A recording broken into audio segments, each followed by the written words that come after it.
పాకిస్తాన్ ఎంత, పాకిస్తాన్ బతుకెంత, అదొక failed terrorist state. ఆ టెర్రరిస్ట్ స్టేట్ తోటి ఒక పిచ్చ కుక్కతోటి ఒక ఐరావతం కంపేర్ చేసుకుంటే ఎంత హాస్యాస్పదంగా ఉంటుందో అంత హాస్యాస్పదం.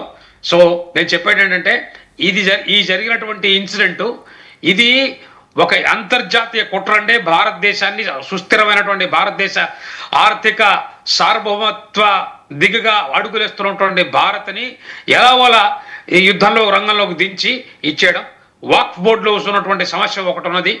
ఆ వాక్ఫ్ బోర్డు ద్వారా దేశంలో మళ్ళీ ఒక మతోన్మాదంతో ఇది సృష్టి చేయడం. ఇప్పుడు ఈ రోజున ఈ ఇన్సిడెంట్ చేసి దాదాపు 50 మంది దాకా చనిపోయారని విన్నా నేను. దాంతో కొంతమంది విదేశీ పర్యాటకులు కూడా ఉన్నారని విన్నాను.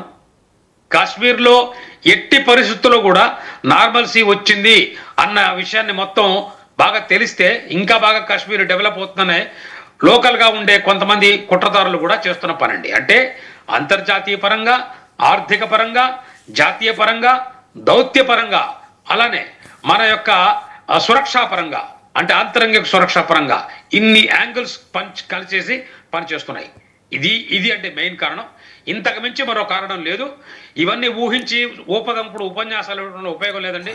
ఇప్పుడు ప్రస్తుతం ఉన్న పరిస్థితుల్లో దేశం అంత ఐకమత్యంగానే ఉంది. సైనికులు వాళ్ళ పని వాళ్ళు చేసుకుంటారు. పొలిటీషియన్స్ కానీ ఈ వ్యవహారాన్ని ఏమీ తెలియని వాళ్ళు వచ్చేసి ఈ సైనికుల మీద పెత్తందారీ చేయడం అనేది మనకి మానుకోవాలి. ఇది సైనిక సమస్య ప్రస్తుతానికి. ఆ సైనికులే అంటే Indian army has already been given a befitting reply. And last but not least, నేను మరొక విషయం చెప్తాం అనుకుంటాను. ప్రథమ మీరు క్వశ్చన్లు ఖచ్చితంగా అడుగుతున్నాను. దాని ముందే నేను ఉపోద్ఘాతంగా మరొక విషయం చెప్తాను అనుకున్నాను. నేను అదే ప్రాంతంలో 2 సార్లు నేను అమర్నాథ్ యాత్రని చాలా సక్సెస్ఫుల్గా చేశాను. ఇప్పుడు మునీర్ అనే ఒక చవట ఉన్నాడు. అప్పట్లో ఇంకొక చవట ఉండేవాడు. ఆ చవట పేరు సార్ సమ్ టెక్నికల్ ఇష్యూ వచ్చినట్టుంది, ఒక్కసారి రీకనెక్ట్ చేసుకోండి. చవట పేరు ఏంటంటే నేను చెప్తున్నాను మీకు. ఆ చవట పేరు ఏంటంటే జనరల్ కయాని అని ఉండేవాడు. అతను కూడా అప్పట్లో మమ్మల్ని ఛాలెంజ్ చేసేవాడు. నేను ఛాలెంజ్ చేశాను అతన్ని యాజ్ ఐజీ ఆపరేషన్స్.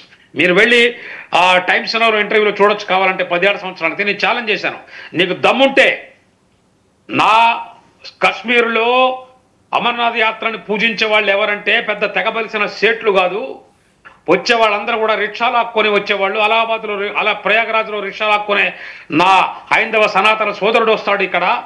అతను కష్టపడి ఒక రైల్లో జమ్మూ దాకా వచ్చి అక్కడి నుంచి మళ్ళీ బస్సులో ప్రయాణం చేసి వచ్చి చాలా మంది ఫ్రీగా ఫుడ్ పెడితే ఆ ఫుడ్ తిని దేవుణ్ణి తలుచుకొని చూస్తాడు.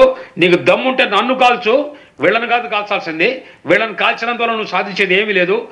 మొన్న డాక్టర్ బిఎన్ రమేష్ గారు ఒక్క నిమిషం, మనకి మళ్ళీ మీతో కనెక్ట్ అవుతాం. మీరు కూడా లైన్లో ఉండండి. కశ్మీర్ నుంచి శ్రీనగర్ నుంచి న్యూస్ కశ్మీర్ ఎడిటర్ ఫర్జానా ముంతాజ్ గారు, సీనియర్ జర్నలిస్ట్. ఆమెతోటి నాకు గడిచిన 2 దశాబ్దాలుగా పరిచయం ఉంది. వారు సీనియర్ జర్నలిస్ట్, చాలా నిష్పాక్షికంగా వారు వార్తలను ప్రసారం చేస్తారు. వారు లైన్లో ఉన్నారు. ఒకసారి వారితో మాట్లాడి మళ్ళీ మీ దగ్గరకు వద్దాం. You also can